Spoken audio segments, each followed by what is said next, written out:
Gaza शांति समझौता दूसरे चरण में प्रवेश कर गया है और भारत ने संघर्ष समाप्त करने के लिए अमेरिका के प्रयासों की सराहना की है। संयुक्त राष्ट्र सुरक्षा परिषद की बहस में भारत के स्थायी प्रतिनिधि पी हरीश ने कहा कि आतंकवाद का सभ्य समाजों में कोई स्थान नहीं है। भारत ने मध्य पूर्व में स्थायी शांति और स्थिरता की आवश्यकता पर जोर दिया। महाराष्ट्र के उप मुख्यमंत्री अजीत पवार का अंतिम संस्कार बारामती में पूरे राजकीय सम्मान के साथ किया गया। इस दौरान केंद्रीय मंत्री अमित शाह, नितिन गडकरी, मुख्यमंत्री देवेंद्र फडणवीस, उप मुख्यमंत्री एकनाथ शिंदे, शरद पवार सहित कई दिग्गज नेता मौजूद रहे। विद्या प्रतिष्ठान मैदान पर परिवार और विभिन्न दलों के नेताओं ने उन्हें भावपूर्ण श्रद्धांजलि दी।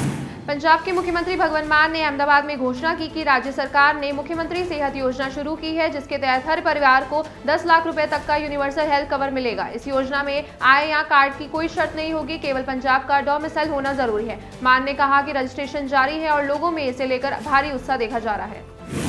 उत्तर प्रदेश के मुख्यमंत्री योगी आदित्यनाथ ने राज्य के मंत्रियों के साथ एक समीक्षा बैठक की। बैठक में विभिन्न विभागों के प्रगति और आगामी योजनाओं पर चर्चा हुई। मुख्यमंत्री ने अधिकारियों को समयबद्ध और प्रभावी कार्यान्वयन के निर्देश दिए।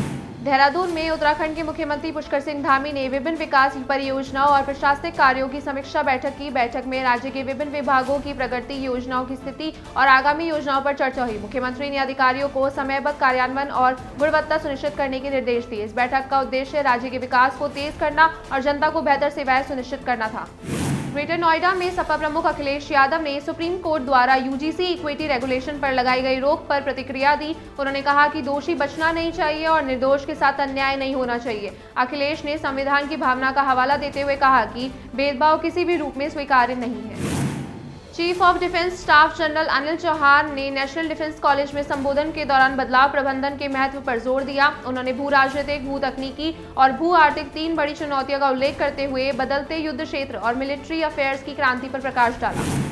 मुख्य आर्थिक सलाहकार डॉक्टर वी अनंथा नागेश्वरन ने आर्थिक सर्वेक्षण 2025-26 पर जानकारी देते हुए कहा कि भारत की आर्थिक वृद्धि की गति मजबूत हुई है। उन्होंने बताया कि महंगाई में उल्लेखनीय कमी आई है, जिससे विकास को और बल मिला है। सर्वेक्षण में भविष्य के लिए स्थिर और संतुलित आर्थिक परिदृश्य की उम्मीद जताई गई है। पैलेस्टाइन के विदेश मंत्री वारसेन अगाबेकियन शाहिन ने भारत दौरे पर खुशी जताते हुए इसे चौथी सबसे बड़ी अर्थव्यवस्था और वैश्विक लोकतंत्र बताया। उन्होंने याद दिलाया कि 2017 में राष्ट्रपति की भारत यात्रा के दौरान कई रणनीतिक मुद्दों पर चर्चा और समझौते हुए थे। शाहिन ने राष्ट्रपति द्रौपदी मुर्मू, प्रधानमंत्री नरेंद्र मोदी और भारतीय जनता को शुभकामनाएं दी।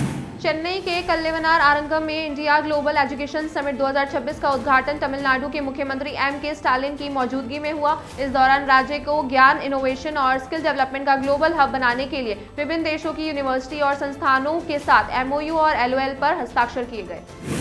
असम में मुख्यमंत्री हेमंत बिस्वा शर्मा ने ममता बनर्जी के बयान पर प्रतिक्रिया दी। उन्होंने कहा कि शरद पवार ने स्पष्ट किया है कि मृत्यु को लेकर भ्रम फैलाना उचित नहीं है। शर्मा ने ममता बनर्जी को सलाह दी कि वह पवार का बयान पढ़ें और राजनीति से सीख लें।